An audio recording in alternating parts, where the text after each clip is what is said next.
በመድኃኒታችን በኢየሱስ ክርስቶስ ፍቅር ሁላችሁንም ሰላም እያልኳችሁ እግዚአብሔር አምላክ በወደደና በፈቀደ መጠን ዛሬ ስለ 1000 ዓመት እንማር ይሆናል ማለት ነው። እንግዲህ የዮሐንስ ራዕይ ምዕራፍ 20 እንግዲህ ከዚህ በፊትም ዮሐንስ ራዕይ just in general መጽሐፉ ይሄ ትንቢት መጽሐፍ 22 ምዕራፎች ያሉት መጽሐፍ ነው። እንግዲህ እግዚአብሔር አምላክ እየረዳን ከመግቢያው ጀምረን ምዕራፍ 1 ብለን እስከ 19 ምዕራፍ ተምረን እግዚአብሔር አምላክ አስተምሮን ምዕራፍ 20 ላይ ደርሰናል። እንግዲህ በራዕየ ዮሐንስ ምዕራፎች ውስጥ አስቸጋሪ ምዕራፍ የሚባለው ወይም መልእክቱን ለመረዳት ትንሽ ከበድ የሚለው ምዕራፍ በራዕየ ዮሐንስ the whole chapter ነው የምናየው ምዕራፍ 20 ነው። ምዕራፍ 20 ብዙ ሰዎች ምዕራፍ 12 ምዕራፍ 13ን ያነሳሉ፣ ምዕራፍ 11ንም ያነሳሉ። ይሄ የመሲሁ የሐሰተኛው መሲህ ሐሳቢው መሲህ መምጣትን የሚናገሩ ምዕራፎች ማለት ነው። እነሱ ሶስቱ ምዕራፎችን አይተናል። ብዙ እንዲያውም እኔ ሞር በተለይ ምዕራፍ 20 ትንሽ ከበድ ይላል ብዬ አምናለሁ። በሊቃውንት ዘንድም በጥንት ቤተክርስቲያን አባቶች ዘንድም በ1000 ዓመት ኮንሴፕቱ ሰፊ የሆነ እይታ አለው። ሰፊ የተለያየ እይታ አለው። በኋላ ላይ ይሄ እይታ ያላቸው አባቶች በተለይ ለምሳሌ እንደነ አውግስቲኖስን ብናነሳ ትምህርታቸውን በኋላ ላይ ሲያርሙ ሲያስተካክሉ እናያለን እና በሊቃውንት ዘንድ የተለያየ እይታ ገንዘብ እንዲያደርጉ ያደረጋቸው በደንብ የቃሉን የመረዳት የሐዋርያትን ትምህርት የቅዱስ ዮሐንስን መልእክት የመረዳት ሐሳብ ለምሳሌ እንደነ ፓፒረስ የመሳሰሉ ላይ ታይቷል። የቤተክርስቲያንን አባቶች እንዲያውም ሊቁ አውሳቢዮስ ዘቂሳሪያ የፓፒየስ ይሄንን የ1000 ዓመት ሐሳብ ይቀበላልና የሐዋርያትን ጽሑፍ የሐዋርያትን ትምህርት በይበልጥ ካለመረዳት እንደሆነ ያሰፍራል። ኤኒዌይስ ልዩነት እንዲኖር የሐሳብ ልዩነት እንዲኖር ሆኗልና በጣም ቻሌንጅ አስቸጋሪ ምዕራፍ ከሚባሉት የዮሐንስ ራዕይ ምዕራፎች መካከል አንዱ የዮሐንስ ራዕይ ምዕራፍ 20 ነው። ዛሬ እሱን ነው የምናየው። ስለ 1000 ዓመት ታሪካዊ ሂደቱ ምን ይመስላል፣ በቤተክርስቲያን አባቶች ዘንድ ምን አይነት እይታ አለ፣ ይሄንን ትምህርት የተቀበሉት እነማን ናቸው የሚለውን ነጥብ እንመለከታለን። መጽሐፍ ቅዱሳዊ የሆነውን ሂደትም እናያለን። መጽሐፍ ቅዱስ 1000 ዓመት አስተምሮ እንዴት ያየዋል የሚለው እንግዲህ 1000 ዓመት የሚለውን ሐሳብ ቃል በቃል ይፈጸማል ብለው የሚያምኑ ማለትም ቃል በቃል ማለት like literally numerically 1 ዓመት 2 ዓመት 3 ዓመት 4 ዓመት ብሎ 1000 ዓመት ክርስቶስ የነግሶ ከቅዱሳን ጋር በዚህ ምድር ላይ ይኖራል የሚለውን ኮንሴፕት ቃል በቃል የሚቀበሉ አሉ። እነሱን ከማየታችን በፊት ግን መነሻው ምንድነው፣ ይሄ የ1000 ዓመት ሐሳብ ምንጩ ምንድነው የሚለውን ማወቅ መረዳት ያስፈልጋል። ኦኬ ይሄ ምንጭ እንግዲህ ይሄንን ትምህርት በብዙ በአይሁዳውያን ዘንድ ይሄ 1000 ዓመት ኮንሴፕት የሚለው ተቀባይነት አለው። አይሁዶች ይሄን ትምህርት ይቀበሉታል። ምክንያቱም እነሱ የሚጠብቁት መሲህ እነሱ ይመጣል ብለው የሚጠብቁት ክርስቶስ የሚመጣው መሲህ አይሁድን ከመከራ አውጥቶ በኢየሩሳሌም ለ1000 ዓመት ይነግሳል የሚል አስተምሮ አላቸው አይሁዳውያን። እና አንድም ይገርማችሁ ነገር ክርስቶስን እንደ መሲህ እንዳይመለከቱት ኦኬ ክርስቶስን እንዳይቀበሉት ካደረጋቸው አንዱ ቶፒክ አንዱ ይሄ የ1000 ዓመት ኮንሴፕት ነው። እነሱ ይሄ የሚመጣው መሲህ ከአህዛብ እጅ ነፃ የሚያወጣቸው በኢየሩሳሌም ላይ 1000 ዓመት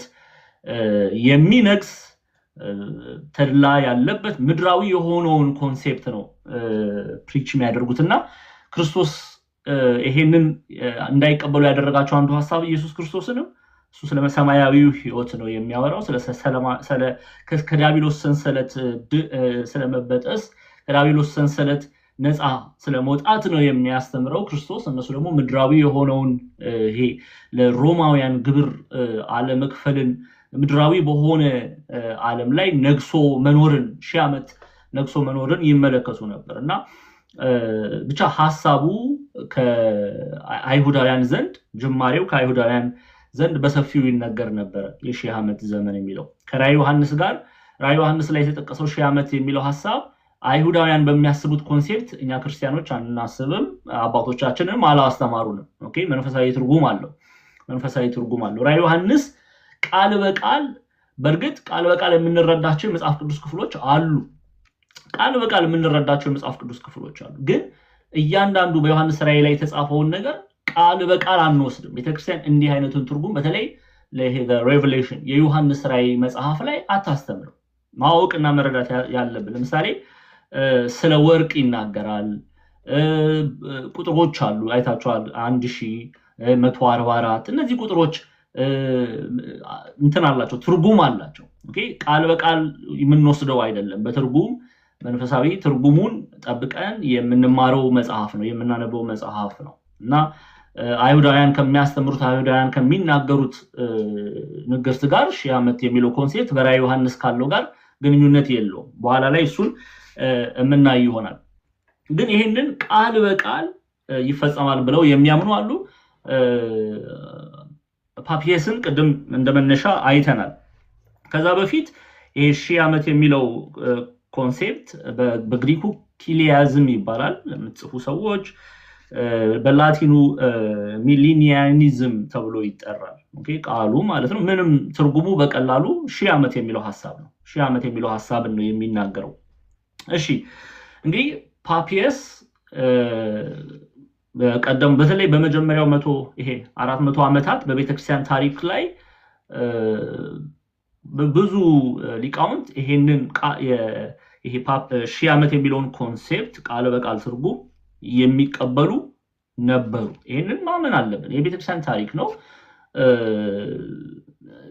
ማወቅና መረዳት አለብን አንድ ሁለቱን እናያለን ከዛ በፊት እንደ መግቢያ ፓፒየስን ነው የምናየው ፓፒየስ ከመጨረሻው ፍርድ በፊት ኢየሱስ ክርስቶስ ለሺህ ዓመታት በምድር ላይ ከቅዱሳን ጋር ይነግሳል ምዕመናን የተሟላ ምድራዊ ኑሮን ደስታን ሐሴትን እንደሚኖሩ ይናገራል እንግዲህ ጌታችን በራችን ኢየሱስ ክርስቶስ ጋር ሺህ ዓመት ነግሰው ቅዱሳን በምድር ላይ ይኖራሉ ከዛ በኋላ ፍርድ ይሆናል ብሎ ያምናል ያስተምራል እና ይሄንን እንደና አውሳቢዮስ ዘቂሳሪያ የመሳሰሉ የቤተክርስቲያን ታሪክ ጸሐፊያን አንስተው አስቀምጠዋል እሱንም ገስጸዋል ይሄ ትምህርት የቤተክርስቲያን ትምህርት እንዳልሆነና የፓፒየስ መሳት ምንጩ የሐዋርያትን ትምህርት የመጽሐፍ ቅዱስን ትምህርት ትርጉም በጥንቃቄ ባለመረዳት የመጣ እንደሆነ ይናገራልና ዋናው ኮንሴፕት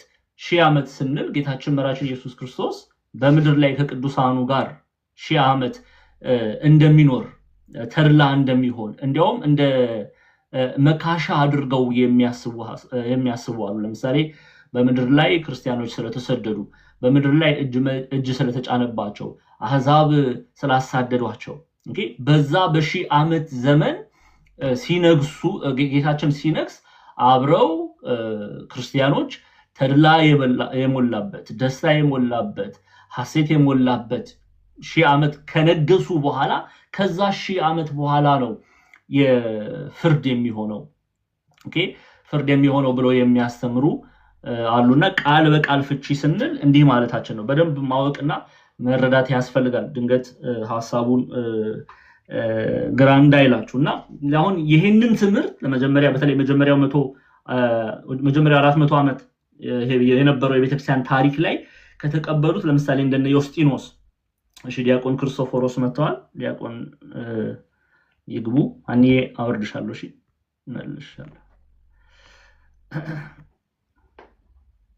እሺ ለምሳሌ እንደነ ዮስጢኖስ የመሳሰሉ ሄሌኔዎስ ጠርጡለስ እነዚህን ይሄንን ትምህርት ሌሎችም ሊቃውንት ቤተክርስቲያን ተቀብለውት ነበር ቃል በቃል አውገስጢኖስም ይሄን ትምህርት ይመለከት ነበር በኋላ ላይ ነው አውገስጢኖስ ትምህርቱን ያስተካክለው በቤተክርስቲያናችን ታሪክ መሰረት እና ይሄ ትምህርት በጥንቷ ቤተክርስቲያን በአንዳንድ ሊቃውንት ዘንድ ነበር። ግን እስቲ መጽሐፍ ቅዱሳዊ ነው ወይ የሚለውን እንመልከት።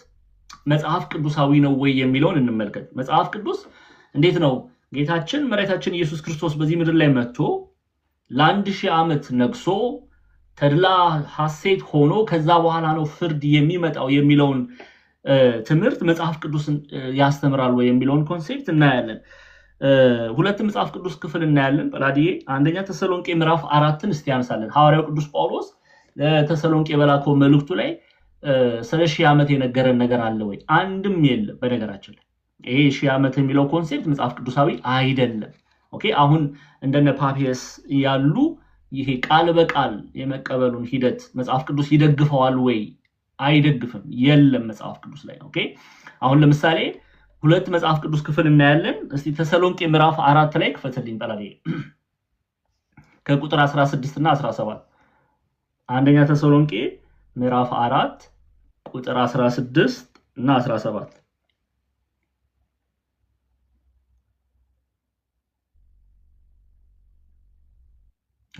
ሃይላይት አድርገው 16 እና 17 እሺ ይሄው ተመልከቱት። ሐዋርያው ቅዱስ ጳውሎስ ምንድነው ያለው? ጌታ ራሱ በትእዛዝ በመላእክትም አለቃ ድምጽ በእግዚአብሔር መለከት ከሰማይ ይወርዳልና ኦኬ በክርስቶስም የሞቱት አስቀድመው ይነሳሉ። ከዚያ በኋላ እኛ ሕያዋን ሆነን የምንቀረው ጌታን በአየር ለመቀበል ከነርሱ ጋር በክብር ማለት ነው። ይህን ክፍል አይተናል። ከነርሱ ጋር በደመና እንነጠቃለን፣ እንዲሁም ሁልጊዜ ከጌታ ጋር እንሆናለን እንጂ ስለ 1000 ዓመት ሐዋርያው ቅዱስ ጳውሎስ የቱም ክፍል ላይ ያልጻፈው። ሁለተኛ ተሰሎንቄም አንደኛ ተሰሎንቄም ላይ ስለ ምጽአት በተናገረበት አውድ ላይ ሐዋርያው ቅዱስ ጳውሎስ አልተናገረም። ስለ 1000 ዓመት የሚለው ኮንሴፕት የለም። ዮሐንስ ወንጌል ምዕራፍ 5 ላይም ጳላዲዬ ምዕራፍ 5 ቁጥር 28ን ክፈትልኝ። ምዕራፍ 5 ቁጥር 28 ዮሐንስ ወንጌል ምዕራፍ 5 ቁጥር 28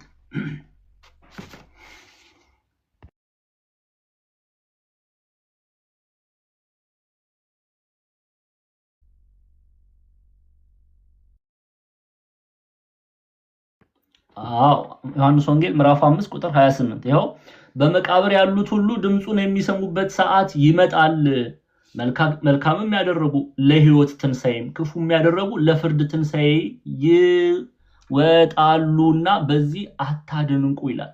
ኦኬ ትንሣኤው የጻድቃን ትንሣኤ የኃጥአንም ለፍርድ ነው የሚገለጡት እንጂ 1000 ዓመት ለመኖር ይገለጣሉ የሚለው ኮንሴፕት የለም።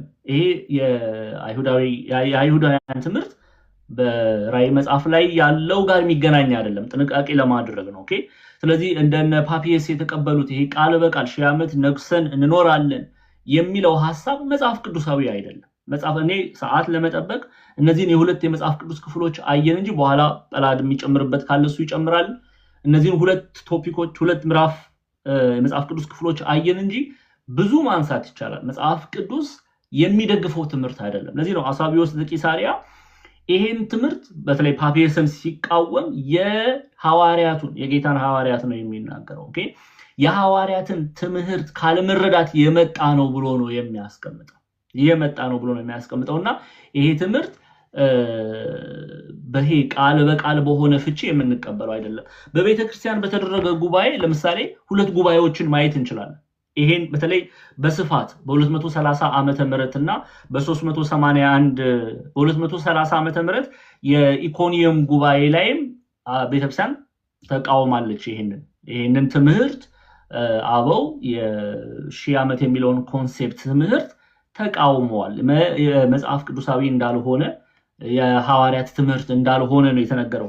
ግን በ381 ዓመተ ምህረት በጉባኤ ቁስጥንጥንያ በ230 ዓመተ ምህረት የተደረገውን ድንጋጌ የ1000 ዓመት ድንጋጌውን ተቀብለው አውግዘውታል። አባቶች የተወገዘ ትምህርት ነው። በነገራችን ላይ 1000 ዓመት የሚለው ኮንሴፕት 1000 ዓመት የሚለው ትምህርት ቤተክርስቲያን አውግዘዋለች፣ አትቀበልም። አበው አይቀበሉም፣ ሊቃውንቱ አይቀበሉም። ስለዚህ በ381 ዓመተ ምህረት ጉባኤ ቁስጥንጥንያ የኑፋቄ ትምህርት ብለው አስቀምጠውታል። የኑፋቄ ትምህርት ብለው አስቀምጠውታል። ስለዚህ 1000 ዓመት የሚለው ኮንሴፕት ቤተክርስቲያን የምትደግፈው አይደለም፣ የቤተክርስቲያን ትምህርት አይደለም፣ የኑፋቄ ትምህርት ነው። ኦኬ ቤተክርስቲያናችን ግን ምን ብላ ታስተምራለች የሚለውን አንድ ሁለት ነጥብ ላንሳ።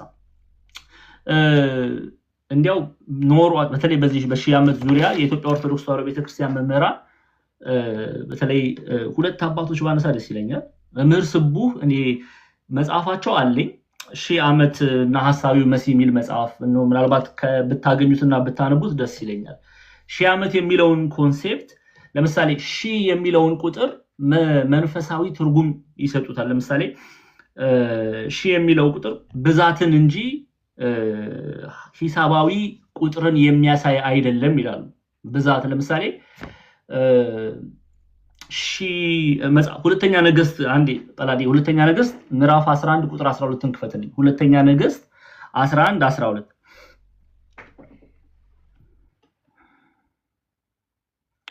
ሁለተኛ ነገሥት ምዕራፍ 11 ቁጥር 12 ተመልከቱ። የንጉሱንም ልጅ አውጥቶ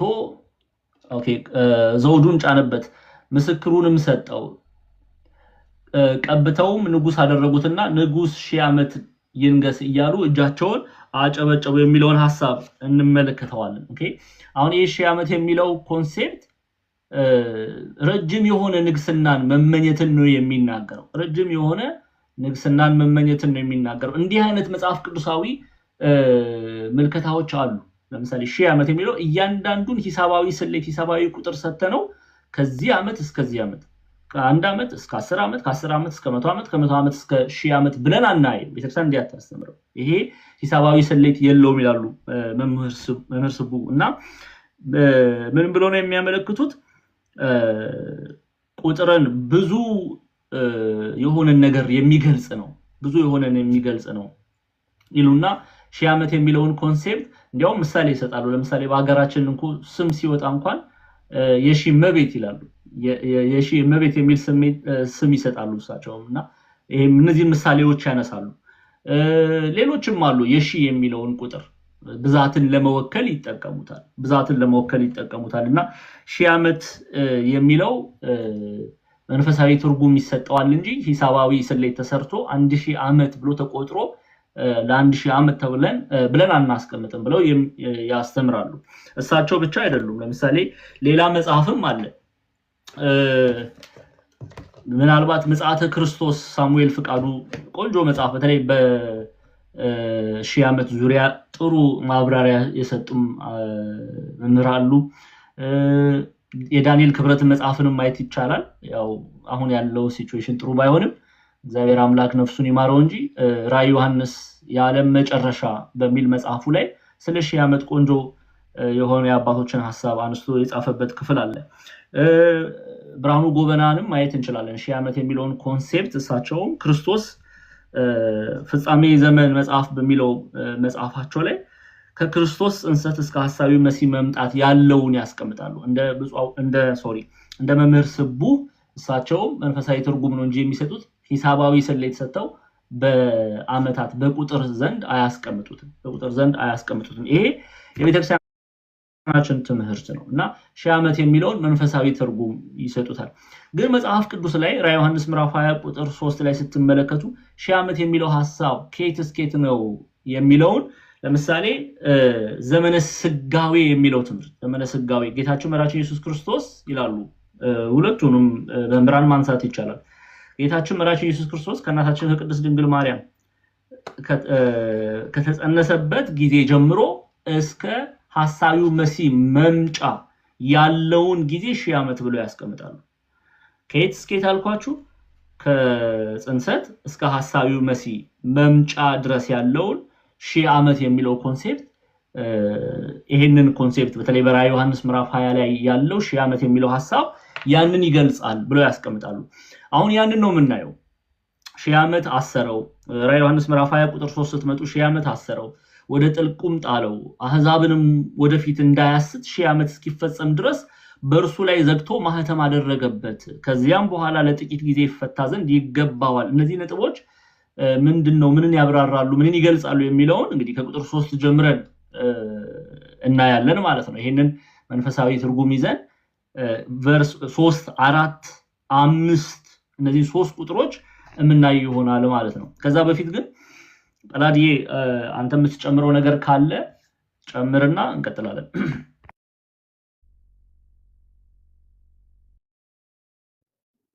አማኒ አንዴ አንዴ እዚህ በጎን እንትን እያደረኩ ነው። አንዴ ቃስተ ችግር የለም። ዲያቆን ክርስቶፎሮስ ሰላም ይበሉን።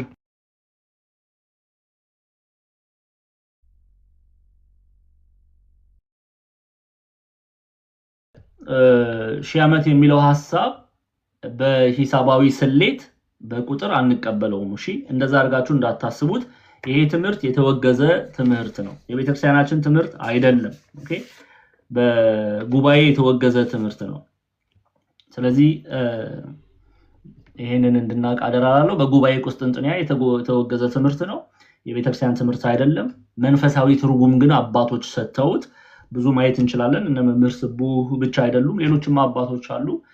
ሺህ ዓመት የሚለውን ኮንሴፕት መንፈሳዊ ብዙ ቁጥርን ለመናገር ብዙ ጊዜን ለመናገር የሚለውን ይቀበሉና ኬት ስኬት የሚለውን ሲገልጹ ከጽንሰት እስከ ሐሳዊው መሲህ መምጫ ጊዜ ያለው ሺህ ዓመት ብለው ያዩታል። ኦኬ፣ ይሄ ነው የቤተክርስቲያናችን ትምህርት። ግን እንዴት እንረዳዋለን የሚለውን ቨርስ ባይ ቨርስ ራዕየ ዮሐንስ ጋር ይሄንን ከምዕራፍ 20 ጀምረን ከቁጥር 3 ያለውን ስንማር ያኔ በደንብ እየተረዳችሁት ትመጣላችሁ። ለምንድነው ሺህ ዓመት አሰረው የተባለው? ለምንድነው ወደ ጥልቁ ጣለው የተባለው? ለምንድነው ፈታው የተባለው? የሚሉትን ነጥቦች እምናይ ይሆናል ማለት ነው። እሺ 300 በጉባኤ ቁስጥንጥንያ ሶሪ ይቅርታሽ። እሺ ሳይት ጉባኤ ቁስጥንጥንያ በ381 ዓመተ ምህረት በጉባኤ ቁስጥንጥንያ ተወግዟል። እሺ እንቀጥላለን። ራዲ ልቀጥል ወይስ?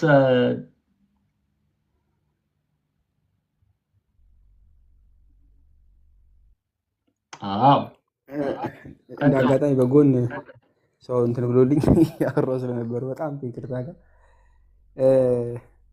ኦልሬዲ የአባቶች ክፍፍል የሚመስል ነገር አንዳንድ ሰዎች ስለሚያነሳ በተለይ በሺህ ዓመት ላይ እሱን ማሳየት በተለይ ፓፒያስ ብቻ ሳይሆን መጀመሪያ አካባቢ ላይ ከአባቶችም እንደዛው እሱን የሚመስል ይሄ ያለ ሺህ ዓመት ዘመን የሚመስል ሀሳብ የነበራቸው አሉና የአባቶችን ጽሑፍ የሚያገኙ ሰዎች እና ያነቡ ጥሩ ነበር። ግን ባያገኙም ግን ፋዘር ታዶስ ማላቲ ቆንጆ አድርገው አስቀምጠውታል። በተለይ የራዕይ ምዕራፍ 20 ላይ ሲያስቀምጡ ፓፒያስን የሚመስል መጀመሪያ አካባቢ ላይ እነ ላክታንቲየስ እነ ተርቱሊያንም ቪክቶሪየስም እነ ጀስቲን መጀመሪያ አካባቢ ላይ አንስተውት ቢሆንም ነገር ግን በኋላ ጽሑፎቻቸው ላይ አርመውት እንዳለፉ ተናግረዋል። እና ይሄ ሺህ ዓመት ጌታ መጥቶ ይነግሳል ምናምን ብሎ የሚያስቀምጠው ራሱ ጌታ ራሱ ከተናገረው በወንጌላት ካሉት ክፍሎች ጋር በጣም ዳይሬክት ኮንትራዲክሽን ነው በነገራችን ላይ የሚመጣው። እና በእርግጥ ከአይሁድ እሳቤ ጋር ያላቸው በተለይ ቀደምት ከሆኑ አይሁዶች ጋር የተያያዘ እምነት ያላቸው በተለይ አይሁዶች በራሱ ከሆኑ ጌታ መጥቶ ይነግሳል ምድራዊ ንጉሥ እንጠብቃለን ከሚሉት መካከል የነበሩት የእነሱ ተጽዕኖ የነበረባቸው ብዙዎች ከሐዋርያትም ለምሳሌ ትመለከታላችሁ አይደለ?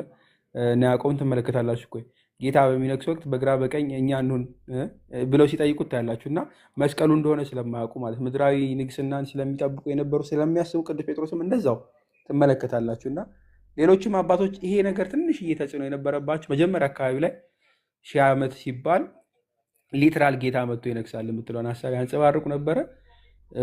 ነገር ግን ሌተሮን የተወገዘ ሀሳብ ነው። ብዙዎቹም አባቶች በኋላ ላይ ምን አድርገዋል?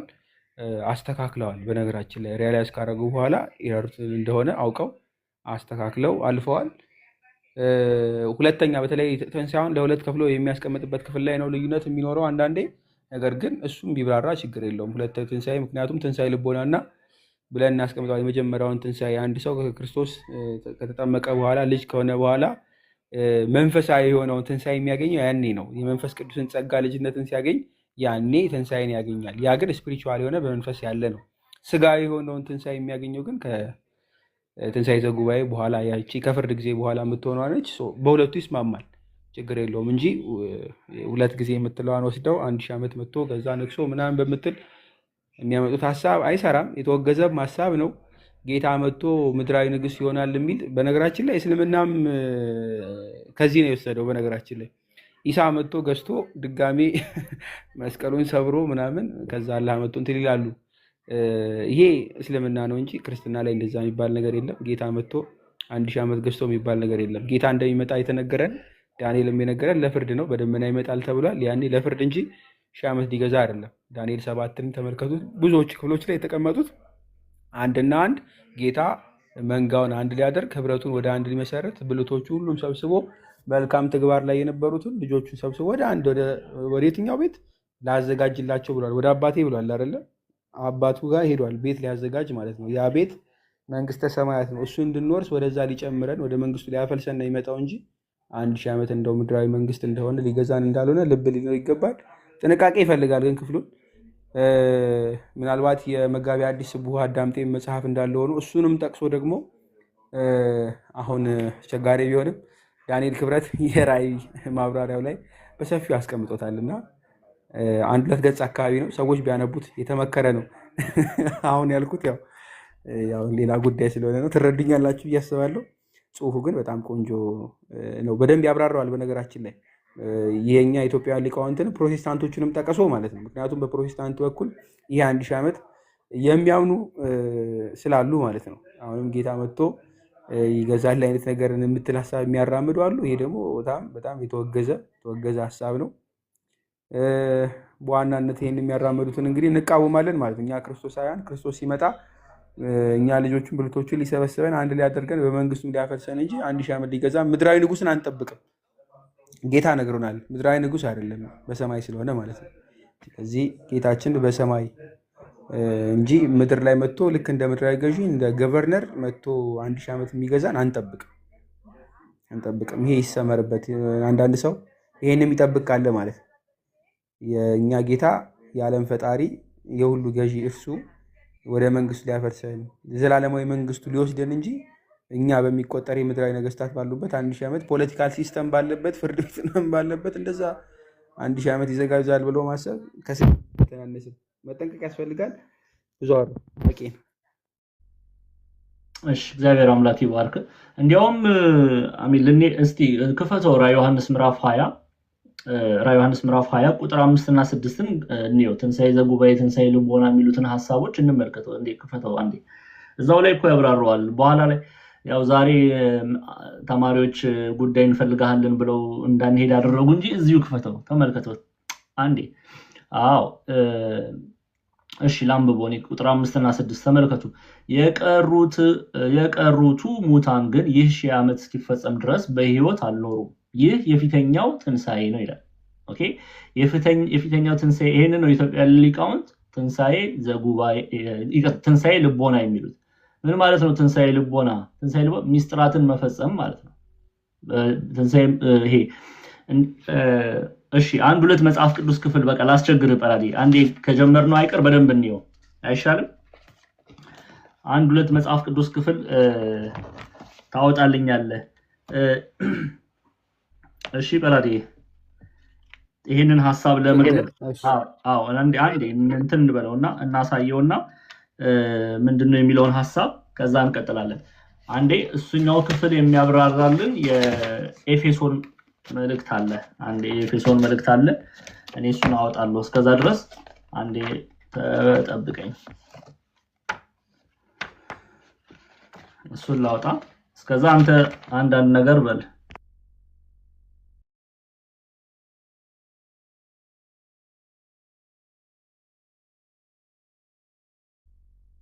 እሺ ይሄንን ቀጥታ በነገራችን ላይ 1000 ዓመቱን አሁን ቀጥታ መናገር እና 1000 ዓመት ይገዛል ብሎ የሚለውን ሀሳብ ማስቀመጥ ከመጽሐፍ ቅዱስም ሀሳብ ይለያል። በነገራችን ላይ ጌታ ካስቀመጠው ማለት ነው። ጌታ የሚመጣው ሁሉንም ሊፈርድ ስለሆነ ማለት ነው። ጊዜ ይመጣል ብሎ ሲያስቀምጥ ጌታ የሚመጣበት ሰዓት 1000 ዓመት ምድር ላይ ይገዛል ሳይሆን የዮሐንስ ወንጌል ምዕራፍ 5 ልክፈትላችሁ። እስከዛ ድረስ መምህር እስከሚያስከፍተኝ ድረስ ዮሐንስ ወንጌል ምዕራፍ 5 ከቁጥር 28 ላይ ላንብብላችሁ ታይ ከሆነ እንዲህ ይላል። ጌታ ለምን እንደሚመጣ ማለት ነው። የሰው ልጅም ስለሆነ ይፈርድ ዘንድ ስልጣን ሰጠው ካለማ በመቃብር ያሉት ሁሉ ድምፁን የሚሰሙት ሰዓት ይመጣል። መልካም ያደርጉ ለሕይወት ትንሣኤ፣ ክፉ የሚያደርጉ ለፍርድ ትንሣኤ ይወጣሉና በዚያ አታድንቁ ይላል ብሎ ነው የሚያስቀምጥ። ጌታ ሲመጣ 1000 ዓመት ሊገዛ ወይም ደግሞ ሊያስተዳድር ምድራዊ ሳይሆን መልካም ያደረጉ ለሕይወት ትንሣኤ፣ ክፉም ያደረጉ ለፍርድ ትንሣኤ ይወጣሉና ብሎ ነው የሚያስቀምጥ። ስለዚህ ይህ የፍርድ ነው፣ ፍርድ ማለት ነው። ፍርድ የሚከናወነው ቅዱስ ጳውሎስም በነገራችን ላይ አንደኛ ተሰሎንቄ መልእክቱ ላይም ድጋሜ እንደዚህ ያስቀምጣል። የአንደኛ ተሰሎንቄ መልእክቱን ላሳያችሁ። አንደኛ ተሰሎንቄ ምዕራፍ 4 ላይ እሺ ከቁጥር 16 ጀምሮ አካባቢ ላንብብላችሁ። ይታያል። የሚታይ ከሆነ መምህር እስከሚከፍቱ ጌታ ራሱ በዛዝ በመላእክት አለቃ ድምፅ በእግዚአብሔርም መለከት ከሰማይ ይወርዳልና በክርስቶስም የሞቱ አስቀድሞ ይነሳሉ። ከዚህም በኋላ እኛ ሕያዋን ሆነን የምንቀርብ ጌታን በአየር ለመቀበል ከእርሱ ጋር በደመና እንጠቃለን፣ እንዲሁም ሁሉ ጊዜ ከጌታ እንሆናለን ብሎ ነው የሚያስቀምጥ። ጌታን ልንቀበል የምንመጣው ለምንድን ነው? መለከት ተነፍቶ ይላችሁ ለፍርድ ነው። በክርስቶስም የሞቱ አስቀድሞ ይነሳሉ። ከዚህ በፊት ሞቶ የነበሩ ይነሳሉ። ለምን? ለፍርድ ማለት ነው። በመልካም ስራ በመግባር የነበሩ ለህይወት፣ በህይወት መንግስተ ሰማያት ሊያስገባቸው ማለት ነው። በግልጽ ነው የሚያስቀምጠው። ቁጥር 17ንም እንደዛው ተመልከቱ። እኛ በአየር ለመቀበል ጌታን በዛ ነው የምንሄደው። ቀደም ብሎ ኢሳያስም ነግሮናል። በነገራችን ላይ ዘፍጥረት ላይም እንደዛው ታገኙታላችሁ። ሆሴም ላይ እንደዛው በደጋግሞ ታገኙታላችሁ። ቅዱስ ጳውሎስ ደግሞ በሰፊው መምህር ከመጡ ደግሞ በሰፊው ይሉበት። የትኛው ልክፈት ውሰድልኝ እንትን 2-3 መጽሐፍ ቅዱስ ክፍል እንሂድ። አንድ ኤፌሶን ምዕራፍ 5 ቁጥር 14ን ክፈትልኝ። ኤፌሶን 5:14 እያየን እኔ ከዛ አነበዋለሁ። ካስፈለገ ግን ክፈተው። 5:14 ኦኬ። ስለዚህ አንተ የምትተኛ ንቃ፣ ከሙታን ተነስ፣ ክርስቶስም ያበራልሃል ይላል። ይሄ ከሙታን ተነስ የሚለውን ትንሳኤ ነው አባቶቻችን ትንሳኤ ልቦና የሚሉት። ቅድም ራዕይ ዮሐንስ ላይ ተመልሰን እንየው። አንዴ በላዲ የተመለሰልኝ ኤፌሶን 5:14 ላይ ኤፌሶን 5:14 ላይ ምን አለ? ስለዚህ አንተ የምትተኛ ንቃ፣ ከሙታን ተነስ፣ ክርስቶስም ያበራልሃል ይላል። ኦኬ ይሄ በኃጢአት ሙታን የሚለው ኃጢአተኞችን ነው። ከኃጢአተኞች መካከል ተነስ፣ አንተ ምስጢራትን ፈጽም፣ ክርስቶስን ምሰል፣ ኦኬ ወደ ቤተክርስቲያን ተጨመር፣ ስጋው ደግሞ ተቀበል፣ ንስሐ ግባ። ይሄ ትንሳኤ ልቦና፣ ይሄ በልቦና የሚደረገው መነሳት፣ ክርስቶስን መምሰል፣ ያንን ትንሳኤ ልቦና ይሉታል። ለዛ ነው እዚሁ ክፍል ላይ ራዕይ ዮሐንስ ምዕራፍ 20 ቁጥር 5 እና 6 ላይ አንዴ ላንብበው በላዴ። ኦኬ 5 እና 6 ስለዚህ የፊተኛው ትንሳኤ የቀሩት ሙታን የፊተኛው ትንሳኤ የሚለው ነው ትንሳኤ ልቦና የምንለው ቅድም እንዳየነው ማለት ነው። የቀሩትን ሙታን ግን ይህ 1000 ዓመት እስኪፈጸም ድረስ በህይወት አልኖሩም። ይህ የፊተኛው ትንሳኤ ነው። የፊተኛው ትንሳኤ ቅድም ኤፌሶን ምዕራፍ 5 ቁጥር 14 ላይ እንዳየነው አንተ የምትተኛ ንቃ፣ ከሙታን ተነስ፣ ክርስቶስም ያበራልሃል ይላል የሚለው ክፍል ማለት ነው። ከኃጢአተኞች መካከል ተለይቶ መውጣት፣ ክርስቶስን መምሰል፣ ሚስጥራትን መፈጸም ይሉት ለአበው። ለዛ ነው ንስሐ መግባት፣ ስጋው ደሙን መቀበል፣ በጥምቀት አምኖ በጥምቀት ወደ ቤተክርስቲያን መጨመር፣ ይሄንን ፊተኛው ትንሳኤ ይለዋል። አንድ ሌላም መጽሐፍ ቅዱሳዊ መረጃ እናየዋለን፣ እዚህ ላይ እናቆየው። ግን ይቀጥልና በፊተኛው ትንሳኤ እድል ያለው ብፁዕና ቅዱስ ነው፣ ሁለተኛው ሞት በእነርሱ ላይ ስልጣን የለውም። ዳሩ ግን ተመልከቱ፣ ሁለተኛው ሞት አለ። ሁለተኛው ሞት ማለት ፍርድን ነው የሚናገረው። ጌታችን መድኃኒታችን ኢየሱስ ክርስቶስ በኃጥአን ላይ የሚፈርደውን ፍርድ ነው ሁለተኛ ሞት ብሎ የሚጠራው። በደንብ ስሙ። ይሄንን በኋላ ላይ ዓርብ ዕለት ቨርስ ባይ ቨርስ ስናይ፣ ቁጥር በቁጥር ስናይ በደንብ አብራርተን እናያለን። እዚህኛው ላይ ግን ኋላኛው ትንሳኤ የሚለው ስሙ በደንብ ክርስቲያኖች፣ ትንሳኤ ዘጉባኤ ብላ ቤተክርስቲያን የምትጠራው ለጻድቃን የሚፈረድላቸው በኃጥአን ላይ ደግሞ የሚፈረድባቸው ምን ያደረጉት ነው? በመጀመሪያው በፊተኛው ትንሳኤ እድል ያለው ብፁዕ ማለት የተባረከ ማለት ነው። የተባረከ ብፁዕና ቅዱስ ነው እድል ያለው። ከዛ የተካፈለ ከፊተኛው ትንሳኤ ከምስጢራት የተካፈለ እሱ ሞትን አይሞትም፣ ፍርድ አይፈረድበትም፣ ይፈረድለታል እንጂ። ያ የሚፈረድለት ፍርድ ምንድነው? ኑ በማቴዎስ ወንጌል ምዕራፍ 7 ላይ እንዳየነው፣ ማቴዎስ ወንጌል ምዕራፍ 7፣ ማቴዎስ ወንጌል ምዕራፍ 25 ላይ እንዳየነው የአባቴ ብሩካን ዓለም ከተዘጋጀ ጀምሮ የተዘጋጀላችሁን የእግዚአብሔር መንግስት ውረሱ የሚለው ፍርድ ይፈረድለታል። ኦኬ አንዴ ጳላዲ ክፈተው አንዴ። በደንብ አድርጋችሁ ልትረዱ ይገባል። በተለይ እነዚህን ሁለቱን ትንሳኤ በደንብ እናየዋለን፣ ችግር የለውም ዓርብ ዕለት። እሺ ስሙ ግን በፊተኛው ትንሳኤ እድል ያለው ብፁዕና ቅዱስ ነው ካለ በኋላ ሁለተኛው ሞት በእነርሱ ላይ ስልጣን የለውም። ኦኬ ይሄ ሁለተኛው ሞት የሚለው አይፈረድባቸውም ይፈረድላቸዋል እንጂ በፍቅር ሆነዋልና። ዳሩ ግን የእግዚአብሔርና የክርስቶስ ካህናት ይሆናሉ፣ ከእርሱም ጋር ይህን 1000 ዓመት ይነግሳሉ። ኦኬ ከማን ጋር? ከክርስቶስ ጋር። እነዚህ ቅዱሳን ናቸው። ከትንሳኤ ልቦና የተካፈሉ በትንሳኤ ዘጉባኤ አላውቃችሁም የሚለውን የፍርድ ቃል አያደምጡም ማለት ነው። ኦኬ ቅዱስ ጳውሎስ ደግሞ ይሄንን ቅድም የኤፌሶን ምዕራፍ 5 አይተናል። በቆላሲስ መልእክቱ ላይም ያስቀምጣል። እስቲ ቆላሲስ ምዕራፍ 3ን ክፈትልኝ ጵላዲ። ቆላሲስ 3 ላይ እሱ በደንብ ይገልጿል። 3:1 ጀምሮ ማለት ነው። ትንሳኤ ልቦና የምትለው ቤተክርስቲያን ይሄው ግልጽ ምንም እኮ የሚያሻማ እኮ አይደለም። እነ አውሳቢዮስ ዘቂሳሪያ የተናገሩት እውነት ነው። የመጽሐፍትን የአበው ትምህርት የሐዋርያቱን ትምህርት ያለ መረዳት ነው ይሄ 1000 ዓመት የሚለውን ኮንሴፕት የወለደው። ይሄው ተመልከቱ፣ ቅዱስ ጳውሎስ ነው የሚናገረው፣ ዲያቆን ዛማኑኤል አይደለም። የጳውሎስን ቃል ነው እኔም ሆነ ጳላዲ የምናነብላችሁ። ምንድነው የሚለው? እንግዲህ ከክርስቶስ ጋር ከተነሳችሁ ክርስቶስ በእግዚአብሔር ቀኝ ተቀምጦ ባለበት በላይ ያለውን እሹ፣ በላይ ያለውን አስቡ እንጂ በምድር ያለውን አይደለም። ጉባኤ ይሄ ትንሳኤ ልቦናን ነው እያወራ ያለው።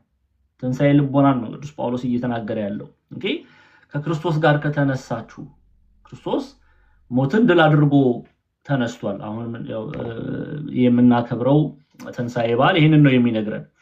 በክርስቶስ የምታምኑ እናንተም ደግሞ በእርሱ አምናችሁ ወደ ቤተክርስቲያን በጥምቀት ተጨምራችሁ አማናዊቷን ቤተክርስቲያን ነው አስተውሉ። ከክርስቶስ ጋር ከተነሳችሁ ክርስቶስ በእግዚአብሔር ቀኝ ተቀምጦ ባለበት በላይ ያለውን እሹ፣ በላይ ያለውን ሰማያዊውን ሕይወት ናፍቁ ማለት ነው። ክርስቶስን ተመልከቱ ማለት ነው። ከእርሱ ጋር መሆንን ተመኙ ማለት ነው። መልካም የሆነውን ነገር አድርጉ ማለት ነው። አሁን ቁጥር 2 ላይ በላይ ያለውን አስቡ እንጂ በምድር ያለውን አይደለም። ምድር ብሎ የሚጠራው ይሄ ምድራዊ የሆነውን ሕይወት ነው። ምድር ላይ ያለውን ኃጢአት፣ ምድር ላይ ያለውን በደል አትመልከቱ። ሰማያዊውን የእግዚአብሔርን መሻት፣ የእግዚአብሔርን ፈቃድ ፈጽሙ እያለን ነው ቅዱስ ጳውሎስ። ከዛ ቁጥር 3 ላይ ስትመለከቱ ሞታችኋል የሚለውን ቃል አስተውሉ። በትንሳኤ ልቦና ሰው ክርስቶስን የመሰለ ሚስጥራትን የሚካፈል ሰው ሞታችኋል ማለት ምድር ሲል በምድር ላይ ያለውን ኃጢአት ነው። እንዴ ዲያቆን ዛማኑኤል በምድር ላይ የኖርን እንዴት ነው የሞት ነው የሚል ኮንሴፕት ሊነሳ ይችላል። which is fine ኦኬ ምን ማለት ነው ግን ሞታችኋል ሲል በምድራዊ ሕይወት በምድር ላይ ለሚደረገው ኃጢአት፣ በደል፣ ርኩሰት ሞታችኋል። ኦኬ የሞተ ሰው ምሳሌ ልስጣችሁ። የሞተ ሰው ብትቀሰቅሱት ይሰማል እንዴ? ይሰማል? መልሱልኝ። ለምሳሌ ስም አልናገርም፣ ደግሞ ስም ከተናገርኩ ፖለቲካ የሚያደርጉ ሰዎች አሉና ችግር ነው በጣምና ስም ሳይሆን የሞተ ሰው ብትቀሰቅሱት ይሰማል? ሚስተር ኤ ብትሉት፣ ሚስተር ቢ ብትሉት፣ ብትጮሁ ብትፈርጡ ይሰማል? አይሰማም። ምንም ብታረጉት አይሰማም። ሞቷላ። በነገራችን ላይ ኤግዛክትሊ እንደዛ ነው ክርስቲያንም ለኃጢአት መሆን ያለበት። ኦኬ ሐዋርያው ቅዱስ ጳውሎስ ሞታችኋልና ሕይወታችሁን በእግዚአብሔር ከክርስቶስ ጋር ተሰውሯል ሲል ለእግዚአብሔር ሐሳብ ነው እኛ መኖር ያለብን እንጂ ለተፈጠርነው ዓላማ ነው እንጂ መኖር ያለብን እንደ ሞተ ሰው ለምድራዊ የሆነ ነገር ለኃጢአት እንደ ሞተ ሰው መሆን መቻል አለብን። በቃ አንሰማም፣ ከኃጢአት ጋር ምንም አይነት ህብረት የለንም ማለትን ገንዘብ ማድረግ አለብን እና ሕይወታችሁ የሆነ ክርስቶስ በሚገለጥበት ጊዜ በዚያን ጊዜ እናንተ ደግሞ ከእርሱ ጋር ጳላዲ ከፋለው ምን ትላላችሁ? በክብር እንገለጣለን። ስለዚህ ትንሳኤ ልቦና የሚሉት ኃጢአትን እንዲህ ብለን ሚስጥራትን ተካፍለን አምነን ተጠምቀን ወደ ቤተክርስቲያን ተጨምረን ስጋ ወደሙን ስንቀበል ትንሳኤ ልቦና ይለዋል ያንን ክፍል። በዚህ የተካፈለ ነው በትንሳኤ ዘጉባኤ ተስፋ የሚኖረው በትንሣኤ ዘጉባኤ እረፍት የሚኖረው በትንሣኤ ዘጉባኤ ኑ የአባቴ ብሩካን ዓለም ከተዘጋጀ ጀምሮ የተዘጋጀላችሁን የእግዚአብሔርን መንግስት ውረሱ የሚለውን መልካሙን ድምጽ የሚሰሙት በትንሣኤ ልቦና የተካፈሉ ሰዎች ናቸው። ሐሳቡ ግን ወይስ ጳላድ ልጨምር ወይስ ግልጽ ነው አይደለ? እዚህ ላይ አሜን። መጽሐፍ ቅዱስ ሌላ ብዙ መጽሐፍ ክፍል መጥቀስ እንችላለን። ይበቃል ወይስ ግልጽ ነው? እሺ አንድ እንጨምር፣ ችግር የለም። ጳላዲ ኤፌሶን ምዕራፍ 2 ቁጥር 5 እና 7 ድረስ አንድ ይሄድልኝ። ኤፌሶን 2 ምዕራፍ 2 ቁጥር 5 እና 7 አሁን እንግዲህ ትንሣኤ ልቦና ከሺህ ዓመት ጋር ምንም አይነት ግንኙነት የለውም። ምንም አይነት ግንኙነት የለውም። ኦኬ ራዕይ ዮሐንስ ላይ ያለው ሂሳባዊ ስሌት ሰርተን አይደለም የምንቆጥረው ሺህ ዓመት የሚለውን ኮንሴፕት መንፈሳዊ ትርጉም ነው የምንሰጠው። ኦኬ መንፈሳዊ ትርጉም ነው የምንሰጠው። ኤፌሶን ምዕራፍ 2 ቁጥር 5 እና 7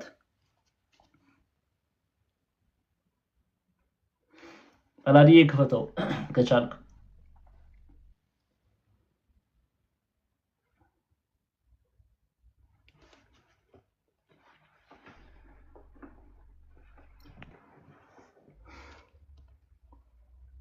ጳላድ ኔትወርክ እያስቸገረው ነው። እሺ ክፈተው ቦታውን። ኤፌሶን 2 5 እና 7ን ክፈተው። ኤፌሶን 2 5 እና 7 ቃል በቃል እናይ። ሁለቱንም ቁጥሮች እንመልከት። 5 6 7 ኦኬ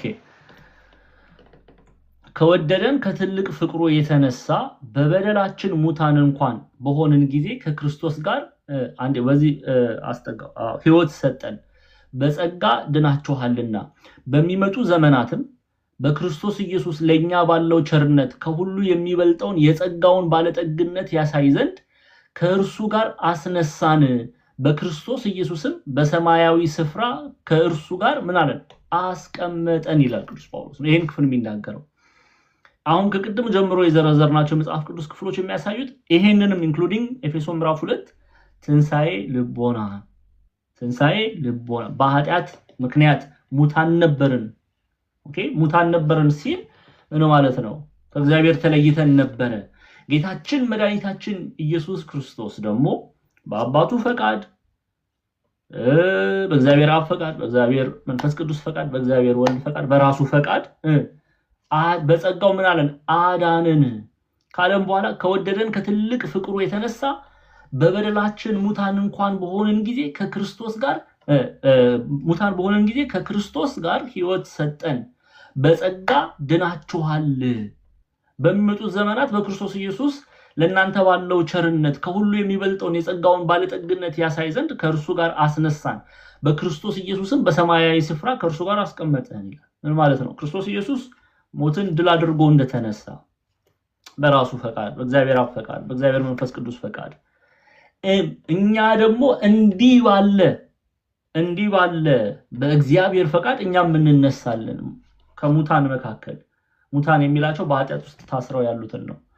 ኦኬ በትንሣኤ ልቦና የበረታ በትንሣኤ ልቦና የተነሳ በትንሣኤ ልቦና የተሳተፈ ተስፋ አለው ማለት ነው በትንሣኤ ዘጉባኤ።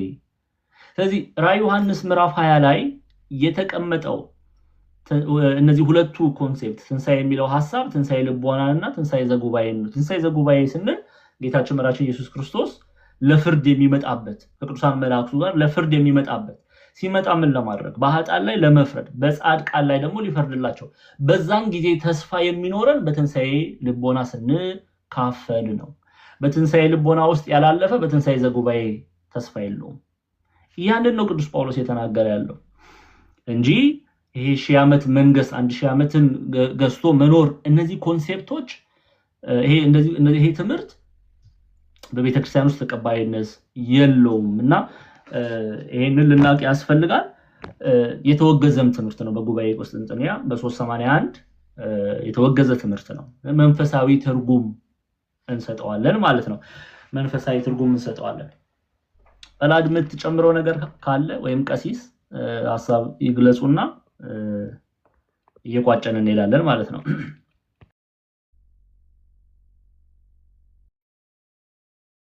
በእኔ በኩል የለም። ዲያቆን አቤት ያሰማል ነው። ሚዩት ላይ ነህ።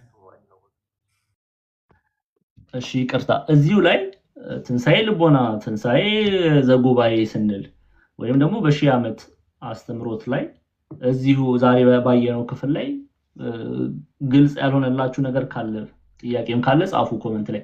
ቀሲስዬ እስከዛ ይቀጥሉ እርሶ። በራሱ ሶስት አይነት ሞት አለ አይደል? ሞት ሲባል በራሱ ሶስት አይነት ሞት እንዳለ ይታወቃል። የመጀመሪያው የቁም ሞት የሚባለው ነው። ከዛ የስጋ ሞት ነው። ከዛ የነፍስ ሞት ነው።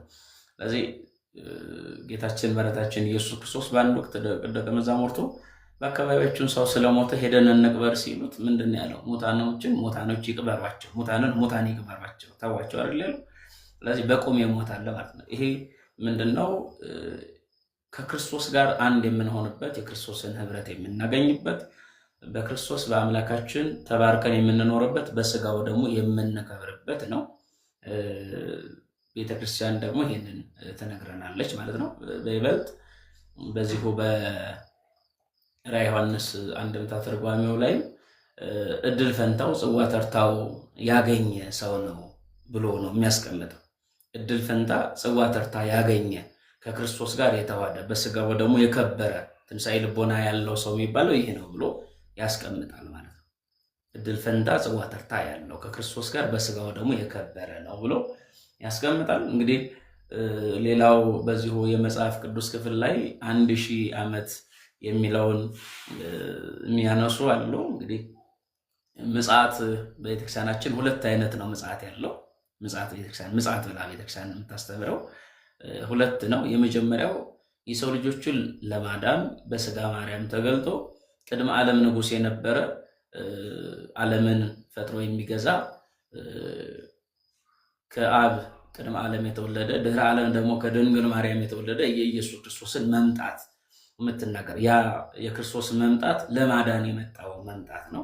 የሰው ልጆችን የጠፉትን ይፈልግ ዘንድ የወደቅነውን ያነሳን ዘንድ በሞት በኃጢአት በባርነት የተያዝነውን ከኃጢአት ባርነት ነፃ ያደርገን ዘንድ መምጣቱን ቤተክርስቲያን ትናገራለች ማለት ነው፣ የክርስቶስ መምጣት የሚለው።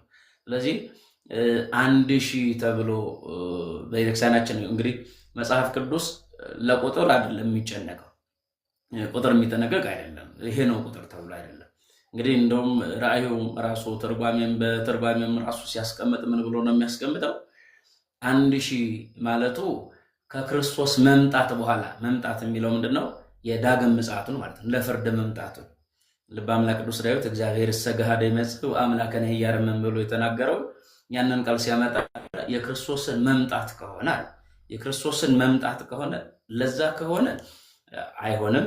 ነገር ግን በስጋ የተገለጠበትን ዘመን ከሆነ ግን ወይም ደግሞ ከዓለም ፍጻሜ አስቀድሞ ያለውን መምጣት ከሆነ ግን የሚጠቅም የሚረባ ነው አለ። ለምንድን ነው ከተባለ እንግዲህ ቤተክርስቲያናችን ከክርስቶስ ጋር የሆኑ ክርስቶስ ነገሰ ብለ ተብሎ የሚነገረው እንግዲህ 1000 ተብሎ አስቀድሞ የተነገረው ለአዳም እንደሆነ ይታወቃል። ለአዳም የተነገረ ነው። አዳም 1000 ዓመት ቢሞላው በ1000 ዓመት ውስጥ አትብላ የተባለውን ባይበላ ኖሮ በክርስቶስ ከብሮ በአምላኩ በእግዚአብሔር ፊት ከብሮ ታድሶ የልጅነት ጸጋው ታድሶለት ይኖር ነበረ ነው። ነገር ግን አዳም ባጠፋው ጥፋት 930 ዓመት ኖሯል። ከዛ በኋላ ደግሞ እስከ ኖህ ጊዜ የነበረ ዘመን አለ። ከኖህ በኋላ ደግሞ 600 ዓመት ሆኗል። ከኖህ በኋላ ደግሞ እስከ ዳዊት ዘመን ጊዜ ደግሞ በዚህ ከቆየ በኋላ በዳዊት ላይ ያደረና ደግሞ የሰው ልጅ እድሜ 60 እና 70 ቢበዛ 80 ነው። ከዛ በኋላ ግን መዘንጋት ነው ብሎ አስቀመጠ ማለት ነው። ከዛ በኋላ ደግሞ ድካም ነው ብሎ አስቀመጠ። ይሄ ምንድን ነው ከተባለ በጥቅሉ አጠር ላድርገውና 1000 ብሎ የተናገረው በክርስቲያኖች ልቦና በክርስቲያኖች ላይ የሚያድረውን የክርስቲያኖችን በክርስቶስ የምናምነውን በእኛ ህይወት ውስጥ የሚኖረውን ኑሮ እስከ ዳግም ምጽአት ያለውን ሲገልጥ ነው 1000 ብሎ ያስቀመጠ ብለው አባቶቻችን ያስቀምጣሉና ከክርስቶስ ጋር የምንኖርበት ኑሮ በዚህ የሚገለጥ ነው። እኛ ክርስቶስ ዳግም ይመጣል ብለን የምንጠብቀው ለፍርድ ዓለምን አሳልፈው ከዚህ ድካም ከበዛበት ወጣ ወረድ ከበዛበት ዓለም ህልፈት ወደሌለበት ወጣ ወረድ ወደሌለበት ዓለም ያሳልፈናል ብለን የምንጠብቀው እንጂ ሌላ ክርስቶስ መጥቶ 1000 ዓመት የሚነግስ ክርስቶስ ከእንደገና የሚመጣ ሆኖ አይደለም ለማለት ነው። ስለዚህ በክርስቲያኖች ልቦና የሚኖረውን ኑሮ በክርስቲያን በእኛ በሁላችን ላይ በኦርቶዶክሳውያን ላይ ያለውን የክርስቶስን ነግሶ መኖሩን የሚገልጥ ነው። እኛ ደግሞ ከክርስቶስ ጋር እንሆናለን። እንግዲህ በሞቱ በጥምቀቱ ሞቱን ከመሰልን በትንሳኤው ደግሞ ትንሳኤውን እንደምንመስል ስለገለጠልን በትንሳኤ ያከበረን በሞቱ ሞታችንን የሻረ ክርስቶስ ነው። ስለዚህ ክርስቶስን በልባችን የሚነገረው እንደውም አንድ ምሳሌ ልግለጥ እዚህ ቦታ ላይ 1000 ዓመት ይንገሱ ይባላል አይደል? አንድ ባለስልጣን 1000 ዓመት ይንገሱ ይባላል። 1000 ዓመት ይንገሱ ማለት እኮ ምን ማለት ነው ሲባል ዘመኖት ረጅም ይሁን ማለት ነው። ዘመኖት ረጅም ይሁን ማለት እንደው 1000 ዓመት ይስጦት እንደው እግዚአብሔር እድሜ ይጨምርልዎት 1000 ዓመት ያኖሮት ይባላል። ይሄ ማለት ምንድነው? እድሜን ጸጋ እግዚአብሔር ይብዛል ማለት ነው። ባጭሩ ጸጋ እግዚአብሔር ይብዛል፣ ጸጋ እግዚአብሔር ካንተ ጋር ይሁን፣ ጸጋ እግዚአብሔር አይለይህ ማለት ነው።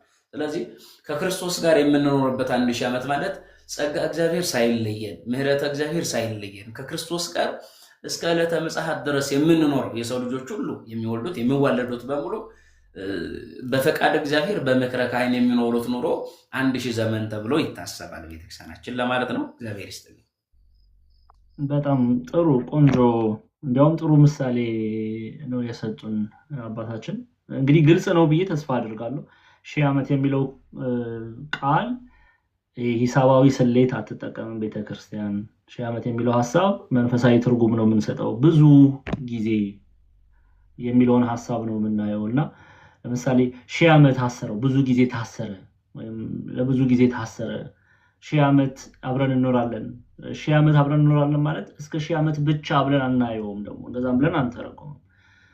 ከ1000 ዓመት ከክርስቶስ ጋር እንኖራለን ሲባል ከ1000 ዓመት በኋላ አቆምን ማለት አይደለም። ኦኬ፣ ይሄንን ሐሳብ ልንረዳ ያስፈልጋል። እሱን ያው ቨርስ ባይ ቨርስ ዛሬ እነሱን ነጥቦች ለማየት ነበረ የፈለኩት። ከቁጥር 3 ጀምረን እሱን እያየን ዓርብ ዕለት እንግዲህ እንሄዳለን ማለት ነው። መንፈሳዊ ትርጉም ከሰጠ ነው እንዴት ነው ከራዕየ ዮሐንስ ምዕራፍ 20 ጋር የምናስታርቀው የሚለውን ሂደት ዓርብ ዕለት እንግዲህ ቁጥር 3 4 እያልን እስከ 15 ድረስ ስንሄድ የምንመለከተው ይሆናል። 1000 ዓመት የሚለው ኮንሴፕት ግን ሐሳብ ግን ሂሳባዊ ስሌት ሳይሆን ምንድነው መንፈሳዊ ትርጉም ነው የምንሰጠው። 1000 ዓመት ብዙ ጊዜ ብለን እናያለን። በዚህ አይነት ሂደት ነው የምንመለከተው ማለት ነው። አይ ቲንክ ቅድም ጥያቄ